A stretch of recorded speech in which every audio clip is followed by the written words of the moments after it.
तो माता सती कैलाश पर्वत पर आई और देख रही हैं आकाश मार्ग से ढेर सारे देवता अपने अपने विमान पर बैठ करके कहीं जा रहे हैं। विमान की गड़गड़ाहट की आवाज को देखा तो सती जी के मन में विचार आया कि सब लोग कहाँ जा रहे हैं।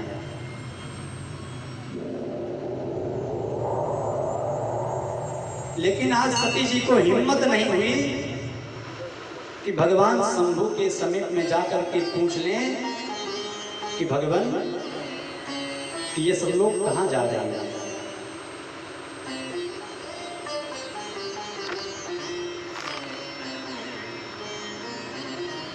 सोनाकाल ऋषि कह रहे हैं भगवान कि भगवान शिव माता सती एक ही साथ में एक ही कैलाश पर्वत पर रहते हैं, लेकिन दोनों में इतनी दूरियां हैं क्यों?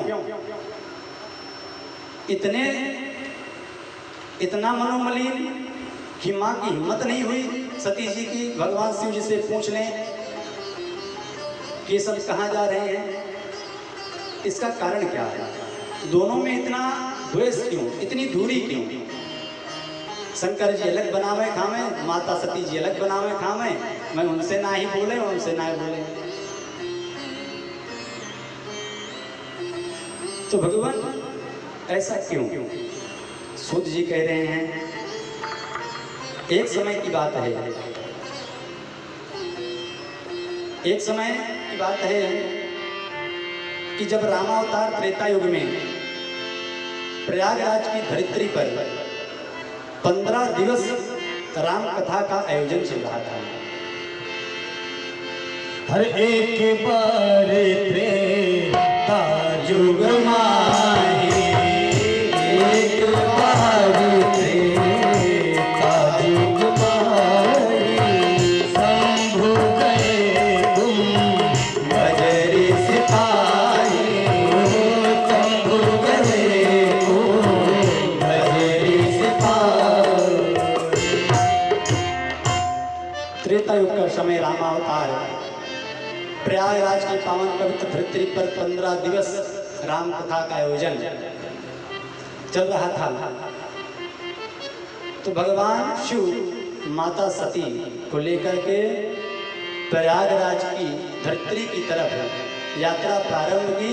और जब यात्रा प्रारंभ कर रहे थे तो तुलसीदास जी देखे कि यह सुंदर कार्य करने के लिए आज भगवान शिव के साथ में कौन चल रही हैं? संग सती जग जननी भवानी, पूजे ऋषि अखिलेश्वर जानी।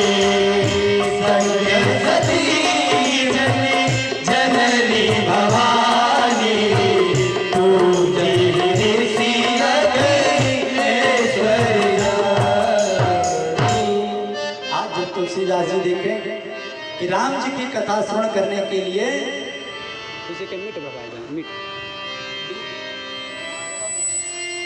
भगवान शिव जी के साथ में सती जी जा रही हैं, तो तुलसीदास जी जब देखें उसमें विश्लेषण जोड़ना शुरू कर दिए। क्या विश्लेषण? कि संग सती जग जननी भवानी, मतलब साथ में कौन कौन जा रहे हैं? सती जग संसार की जननी मतलब माता जी जा रही हैं। और ऐसे जगत जननी को पूजे ऋषि अखिलेश्वर जाए। भगवान शिव जी की शक्ति समझ करके समस्त ऋषिगण उनका पूजन करते हैं। भगवान शिव जी यात्रा प्रारंभ की। वहां के सभी संतों ने, कुंभज, याज्ञवल्क्य, भरद्वाज, सभी संत महात्मा भगवान शिव जी का आगमन सुना कि भगवान शंभु प्रयागराज की धरित्री हमारे आश्रम पर आ रहे हैं कथा को श्रवण करने के लिए। तो समस्त संत महात्मा स्वागत करने के लिए आ गए। हरे आगे बलिक मोनी परम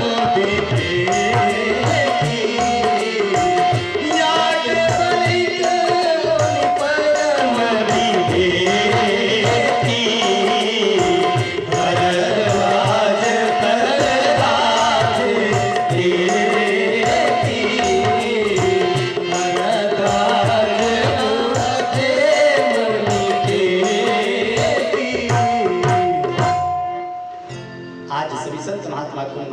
याज्ञवल्ली भरद्वाज सभी लोग स्वागत सत्कार करने के लिए आए। भगवान शंभु से कहा दिव्य अपनी कुटिया में विराजमान रहने के लिए आग्रह किया। श्री संत महात्मा भगवान आप 15 दिन तक हमारी कुटिया में विराजमान रह करके राम कथा को श्रवण करिए। आज जब भगवान शंभु राम कथा को श्रवण किए लेकिन सती जी राम कथा नहीं सुनी। सती जी राम कथा नहीं सुनी। और जब सती जी राम कथा नहीं सुनी 15 दिन व्यतीत हुआ और भगवान शंभु भरद्वाज महाराज समस्त ऋषियों के पास में जाकर के विदा मांग रहे हैं। क्या कह रहे हैं? हर मुनि संग विदा मांगी त्रिपुरारी, मुनि संग विदा मांगी त्रिपुरारी, चले भवन संग नाच तुम्हारी, चले भवन संग नाच तुम्हारी। आज जब सती जी राम कथा नहीं सुनी तो तुलसीदास जी ने जितने विश्लेषण लगाए थे सगरों विश्लेषण हटा लिए। क्या विश्लेषण लगाए थे जब कथा सुनने के लिए गए थे कि संग सती जग जननी भवानी पूजहि ऋषि अखिलेश्वर जाने। इतने सारे विश्लेषण लगा करके संबोधन किया था। लेकिन आज सती जी जब राम कथा को नहीं सुनी तो तुलसीदास जी ने सगरों विश्लेषण हटा लिए। क्या कहे कि मुनि संग विदा मांग त्रिपुरारी, चले भवन संग दक्ष कुमारी। कि ये भगवान शंकर भगवान के साथ में दक्ष कुमारी माने दक्ष की पुत्री जा रही है। अब जननी भवानी नहीं है, कौन है? कथा जब सुनने के लिए चल रही थी तो जगत संसार की जननी भवानी माँ है। इनसे प्रेरणा पाकर के सब लोग ज्ञानित होते कि जब जगत संसार की माँ राम कथा सुनने के लिए आई हैं हमको भी कथा सुनना चाहिए। लेकिन जब सती जी राम कथा नहीं सुनी तो तुलसीदास जी ने सगरों विश्लेषण हटा लिए और क्या कहा कि दक्ष कुमारी जा रही है, दक्ष की पुत्री जा रही है। आज जब भगवान शंभु माता सती के साथ में कैलाश की यात्रा प्रारंभ की तो जब अर्धरात्रि में भगवान शंभु पहुंचे तो भगवान शंभु को राम जी की याद आई। और जब राम जी की याद आई तो हाथ जोड़ करके भगवान राम को प्रणाम कर रहे हैं। और शिव जी कह रहे हैं सती आप भी भगवान राम को प्रणाम कर लो।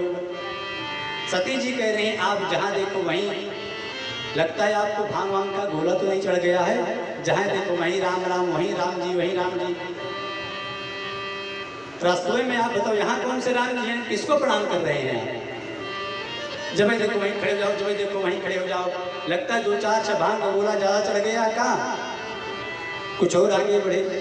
फिर राम जी की याद आने लगी भगवान शंभु को। फिर भगवान शंभु झुक करके राम जी को प्रणाम किए। देवी राम जी को प्रणाम करो, हमारे स्वामी हैं, हमारे दाता हैं, हमारे गुरु हैं, वो हमारे सब कुछ हैं, हमारे पिता हैं। तो सती जी ने कहा वो होंगे आपके लेकिन हमारे कुछ नहीं। राम जी कौन है? अब मैं तभी आपके साथ में कैलाश में जाऊंगी जब राम जी की मैं परीक्षा ले लूंगी। अब बिना राम जी के बारे में जाने, बिना राम जी की परीक्षा लिए अब हम एक को पग नहीं आगे बढ़ने वाले हैं। अब सती जी जिद करके वहीं बैठ गई हैं।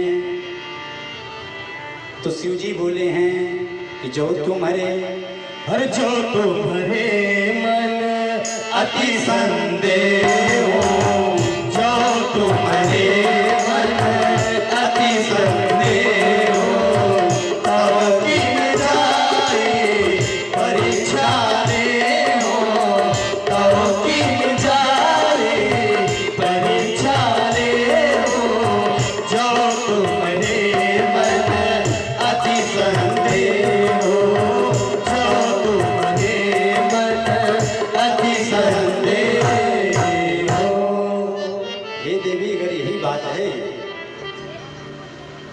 तो आप राम जी की परीक्षा ले सकती हैं। वैसे राम जी परीक्षा के विषय नहीं, प्रतीक्षा के विषय हैं।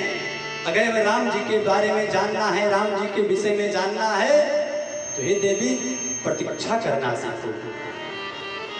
राम जी की प्रतीक्षा करो, परीक्षा का विषय नहीं है राम जी। राम जी तो प्रतीक्षा के विषय हैं, परीक्षा के नहीं। और आप कह रहे हो तुम राम जी को परीक्षा लूंगी, तब मैं राम जी को प्रणाम करूंगी। हे देवी, ये राम हमारे परीक्षा के विषय है, प्रतीक्षा के विषय, हमें प्रतीक्षा करनी चाहिए उनकी, और आप परीक्षा कर रही हैं। लेकिन सती जी यहाँ पर जिद करके रास्ते में बैठ गई, जब तक मैं राम जी की परीक्षा नहीं ले लेती तब तक एक को पग आगे नहीं बढ़ेंगे। तब वही भगवान शिव जी कह रहे हैं, जो तुम्हारे मन अति संदेह हो तो किन जाए परीक्षा ले। अगर देवी तुम्हारे मन में संदेह है कि वहम आ गया है, तो उस वहम को दूर करना जरूरी है। शिव जी का आदेश पा करके माता सती राम जी की परीक्षा लेने के लिए गई। यात्रा शुभारंभ की। दंड कारण में राम जी विराजमान, और उस समय सीता जी का हरण हो चुका था। दंड कारण में जब राम जी विराजमान थे, सीता जी के वियोग में इधर उधर लता पत्राओं से, पुष्पों से, वृक्षों से, पर्वतों से भगवान राम जी सीता जी की खोज कर रहे हैं, उसे पूछ रहे हैं। उसी समय सती जी सीता जी का वेश धारण कर लिया, और वेश धारण करके दंड कारण वन में राम जी के समीप में आ गई। जब राम जी के समीप में आ रही थी, दूर से लक्ष्मण जी जब दूर